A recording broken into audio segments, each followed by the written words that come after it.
Non interacting structureless और monoatomic gas molecules थे जो एक बॉक्स जिसका वॉल्यूम V था उसके अंदर कन्फाइन किए हुए थे।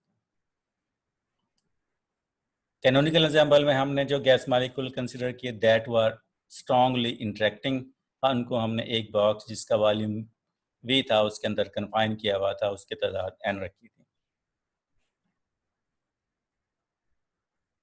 जो ग्रैंड कैनोनिकल एग्जाम्पल है इसमें हम एक बॉक्स की बजाय एक इमेजिनरी बॉक्स कंसीडर करेंगे कि एक बॉक्स है जिसका वॉल्यूम V है और उसके अंदर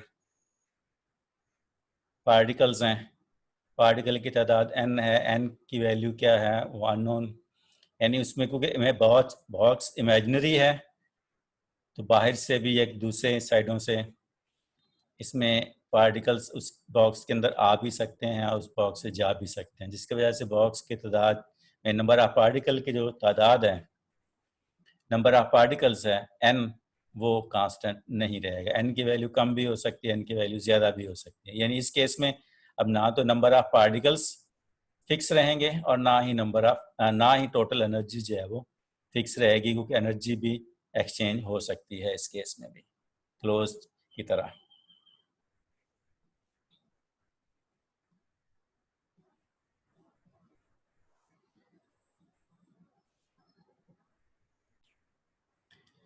In experimental situations, the actual number of particles contained in a thermodynamic system is never measured. It is simply assumed that the number of particles is fixed. So we have only an appropriate number of particles in a system. जैसे हमने कह दिया जी n particles हैं, अब n क्या है, n 100 है, 1000 है, लाख है, करोड़ है, हमें नहीं पता। तो नॉर्मली हम सिर्फ ये कहते हैं जी नंबर ऑफ पार्टिकल जो है वो फिक्स है, कितने पार्टिकल्स हैं हम इसमें जानने की इतनी कोशिश नहीं करते। Consider a large amount of gas and look at a small portion of it. The small amount of gas has volume V and is bounded by geometrically defined imaginary walls. As there are no physical walls between volume V and the rest of the gas particles can move in and out of the volume V. यानी अब हमने एक large amount of gas, एक बहुत बड़ा area volume consider कर रहे हैं जिसके अंदर गैस है, उसमें से उसका फिर एक छोटा सा पार्ट कंसीडर करेंगे। समझ लें कि वो एक बॉक्स है जिसका वॉल्यूम V है, वो इमेजिनरी बॉक्स है, रियल बॉक्स नहीं है। इमेजिनरी एक बॉक्स कंसीडर कर लें, उसके अंदर जो गैस है वो लार्ज अमाउंट ऑफ गैस का एक स्मॉल पार्ट है, पोर्शन है। उस बॉक्स जो इमेजिनरी बॉक्स है उसका वॉल्यूम V है। क्योंकि बॉक्स की वॉल्स इमेजिनरी हैं, सिर्फ तस्वराती हैं, तो मॉलिक्यूल जो है गैस के उस बॉक्स के अंदर आ भी सकते हैं, अंदर से बाहर भी जा सकते हैं, जिसकी वजह से जो नंबर ऑफ गैस मॉलिक्यूल्स है वो फिक्स नहीं रहेगा, उस वॉल्यूम V के अंदर चेंज होता रहेगा। The number of gas molecules contained in volume V is therefore not fixed and change over a wide range of values. However, there is a well-defined average value of the number of gas particles contained in the volume V. हाँ, उसके लिए हम एक average value यानी n बार जो number है उसकी average value को डिफाइन बहरहाल कर सकते हैं। जितनी भी वैल्यूज कम हो रही हैं या ज़्यादा हो रही हैं उन सबको मिला के फिर एवरेज निकाल लें तो वैल्यूज को हम फिर एक कांस्टेंट नंबर सपोज कर सकते हैं।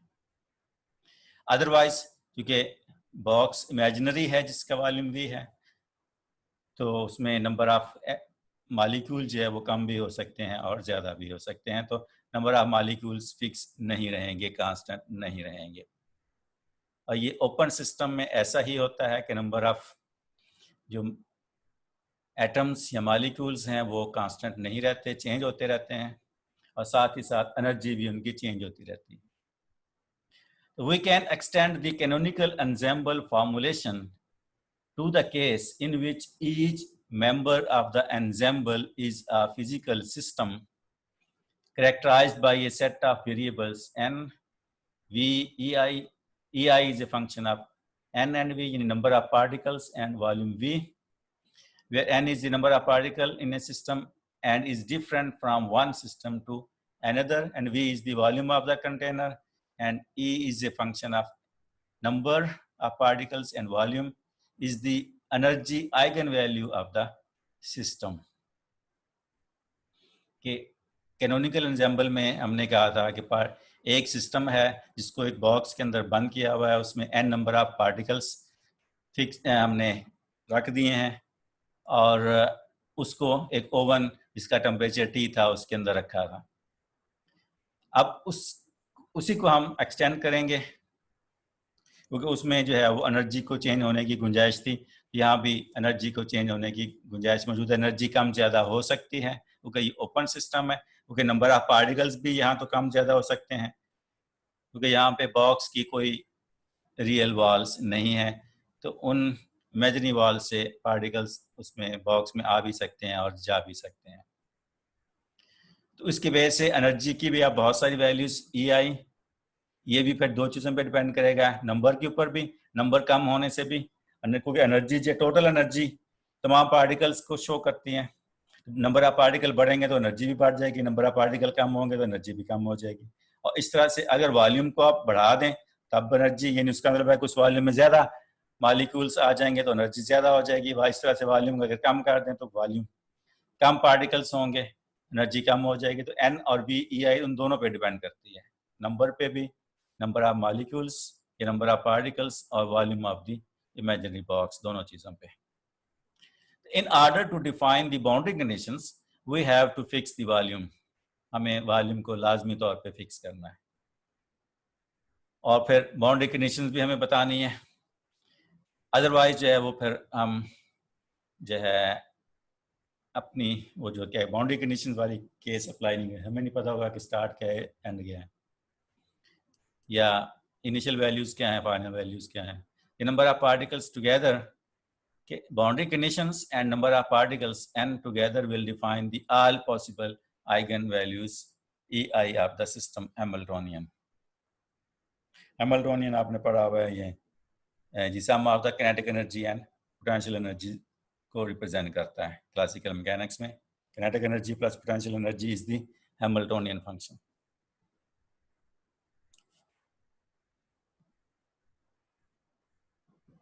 तो अब ग्रैंड कैनोनिकल एंसेंबल, हम यानी वही जो कैनोनिकल एंसेंबल थी उसी को एक्सटेंड करके ग्रैंड कैनोनिकल एंसेंबल बना रहे हैं.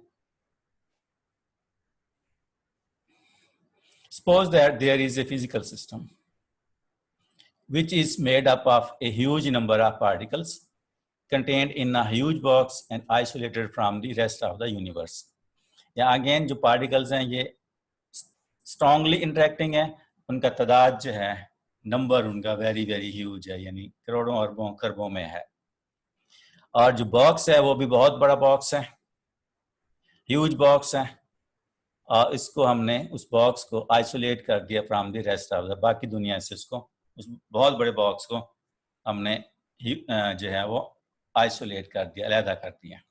जैसे हमने कैनोनिकल एंसेंबल वाले केस में किया था कि एक लेबोरेटरी सिस्टम लिया था, फिर उसकी बहुत सारी रेप्लिकास को उसके चारों तरफ लगा के एक ह्यूज सिस्टम बनाया था जिसे हमने सुपर सिस्टम कहा था. अब इस तरह से एक फिजिकल सिस्टम लेंगे हम, यानी एक वही इमेजिनरी बॉक्स जिसका वॉल्यूम V है और इसके अंदर पार्टिकल्स हैं, और उसी तरह के फिर बहुत सारे बॉक्सेस उसके चारों तरफ कंसीडर करके एक बहुत बड़ा ह्यूज बॉक्स कंसीडर कर रहे हैं जो सुपर सिस्टम का काम करेगा, और उसके अंदर ह्यूज नंबर ऑफ पार्टिकल्स यानी अरबों खरबों की तादाद में गैस मॉलिक्यूल्स जिसके अंदर मौजूद हैं, और उसको हमने रेस्ट ऑफ द वर्ल्ड से अलग कर दिया. अब जब रेस्ट ऑफ द वर्ल्ड से उसको आइसोलेट करेंगे तो अब उस बॉक्स के अंदर तो तादाद पार्टिकल्स की या मॉलिक्यूल्स की कम ज़्यादा हो सकती है एक बॉक्स से दूसरे बॉक्स में. इस तरह से एक बॉक्स से दूसरे बॉक्स में एनर्जी भी ट्रांसफर हो सकती है, लेकिन ओवरऑल जो पूरा जो बिग सिस्टम ह्यूज सिस्टम बन रहा है जिसको सुपर सिस्टम भी हम कह सकते हैं, उसके लिए जो टोटल एनर्जी है वो कांस्टेंट रहेगी और टोटल नंबर ऑफ पार्टिकल उसके अंदर जो है वो भी कांस्टेंट रहेगा. Divide this super system into a large number of geometrically identical boxes, each a volume V. यानी उस सुपर सिस्टम के छोटे छोटे हिस्से बना लिए हैं, एक सिस्टम प्लस उसी तरह के उसके इर्द गिर्द बहुत सारे सिस्टम्स, और हर बॉक्स का वॉल्यूम जो है V है, since there are no physical boundaries, उन बॉक्सेस के बीच में कोई फिजिकल बाउंड्रीज नहीं है, तो एक बॉक्स से दूसरे बॉक्स में पार्टिकल जा भी सकते हैं, आ भी सकते हैं। इस तरह से एनर्जी एक बॉक्स से दूसरे बॉक्स में ट्रांसफर हो सकती है। तो entire system has been divided into many subsystems, each contained in a box of volume V. The microstate of the subsystem in one of the boxes will be characterized by a set of variables, number of particles n, volume V, or energy eigenvalue EI.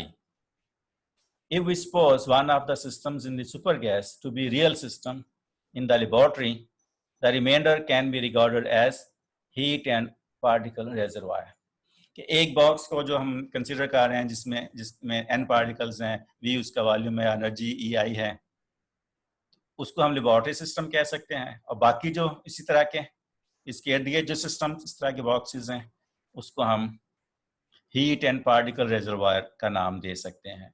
ये पहले सिर्फ heat बात था जो सिर्फ heat provide कर रहा था, टेम्परेचर दे रहा था। अब हीट एंड पार्टिकल रिजर्वायर है, यानी हीट भी प्रोवाइड कर रहा है और पार्टिकल भी प्रोवाइड कर सकता है, यानी पार्टिकल दे भी सकता है, पार्टिकल ले भी सकता है, हीट दे भी सकता है, हीट ले भी सकता है। तो हीट एंड पार्टिकल रिजर्वायर का काम है हीट देना या हीट को वापस लेना, पार्टिकल को प्रोवाइड करना या पार्टिकल्स को वापस लेना। The only difference between the grand canonical ensemble formulation and canonical ensemble formulation is the way in which partitioning walls define the volume V of each subsystem in the supergas. यानी canonical ensemble और grand canonical ensemble की formulation में जो फर्क है वो सिर्फ walls का है, जो बॉक्सेस की वॉल्स हैं जिसकी वजह से हम वॉल्यूम V को डिफाइन करते हैं कि ये बॉक्स है और इसका वॉल्यूम V है।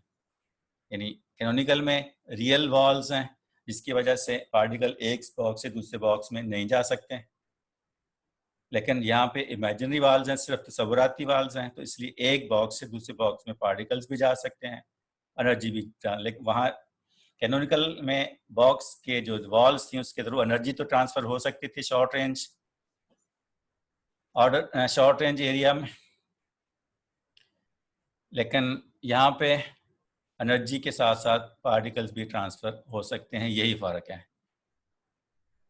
कैनोनिकल एंसेंबल में जो थी वॉल्स उनको हम डायथर्मिक वॉल्स का नाम देते हैं क्योंकि उससे डायथर्मिक वॉल से एनर्जी ट्रांसफर या हीट को ट्रांसफर किया जा सकता है एक बॉक्स से दूसरे बॉक्स में। The diathermic walls in the canonical ensemble formulation are now replaced by the semi-permeable membranes, which not only conduct heat but also allow particles through the walls to move from one box to another. यानी वहाँ जो real walls थी वो diathermic walls थी जिससे energy या heat transfer हो सकती थी। अब यहाँ इमेजिनरी वॉल्स हैं और इमेजिनरी वॉल्स को हम कह रहे हैं कि these are semi permeable membrane, ऐसी झिल्लियां हैं जिनके अंदर से एनर्जी तो ट्रांसफर होगी ही होगी, हीट ट्रांसफर तो होगी ही, उसके साथ साथ पार्टिकल्स भी, मॉलिक्यूल्स भी उनसे गुजर के दूसरे बॉक्स के अंदर जा सकते हैं। यानी सेमी परमेएबल मेम्ब्रेन्स, ऐसी झिल्लियां जिनके अंदर से जिनमें सुराख है, उनके अंदर से पार्टिकल्स या एटम या मॉलिक्यूल्स मूव करके एक बॉक्स से दूसरे बॉक्स में जा सकते हैं। कैनोनिकल एंसेंबल में डायथर्मिक वॉल्स थी जो सिर्फ एनर्जी को ट्रांसफर करती हैं और ग्रैंड कैनोनिकल एंसेंबल के अंदर सेमी परमेएबल मेम्ब्रेन्स हैं, सुराखदार झिल्लियां हैं जिनसे एनर्जी भी ट्रांसफर हो सकती है और एटम्स मॉलिक्यूल्स भी एक बॉक्स से दूसरे बॉक्स में ट्रांसफर हो सकते हैं। यही फर्क है दोनों के अंदर। The super system or super gas is isolated from rest of the universe and its energy E0 is held at constant value. तो हमने आइसोलेट कर दिया है तो बाकी दुनिया से अब एनर्जी ना उस सिस्टम सुपर सिस्टम के अंदर आ सकती है ना सुपर सिस्टम से बाहर जा सकती है, इसलिए अब उसकी जो टोटल एनर्जी है जिसको हमने E0 का नाम दिया वो कांस्टेंट रहेगी। और इसी तरह से जो सिस्टम के अंदर टोटल नंबर ऑफ पार्टिकल्स हैं जिसको N0 हम कह रहे हैं वो भी कांस्टेंट रहेंगे। हाँ, अंदर जो बॉक्सेस हैं बॉक्सेस में ये चेंज भी हो सकते हैं, नंबर ऑफ पार्टिकल भी चेंज हो सकते हैं और एनर्जी भी चेंज हो सकती है, लेकिन ओवरऑल जो है होल सिस्टम सुपर सिस्टम की सुपर गैस की वो N0 नंबर ऑफ पार्टिकल्स भी कांस्टेंट रहेंगे E0 total energy वो भी constant रहेगी. Of course, the number of boxes or the number of subsystems M0 is also constant. Number of boxes जो है वो भी ज़ाहिर सी बात है, जब आप एक वॉल्यूम फिक्स कर लिया तो उसमें फिर नंबर फिक्स हो जाए automatically. Under this constraints there are 3 different quantum states of super system, and by applying the postulate of equal a priori probability we can construct an ensemble in which all the energy eigenvalues of the super gas are equally represented. पीछे हमारे पास 2 conditions थी, micro canonical ensemble के case में भी और canonical ensemble के case में भी. पहली कंडीशन थी कि total number of particle is fix, ये तीनों के अंदर है. दूसरी कंडीशन थी कि total energy is also fixed, ये भी तीनों में है. अब यहाँ पे एक तीसरी कंडीशन और भी है कि अब जो नंबर ऑफ सिस्टम्स है वो भी फिक्स है. तो यहाँ पे 3 कंस्ट्रेंट्स हैं.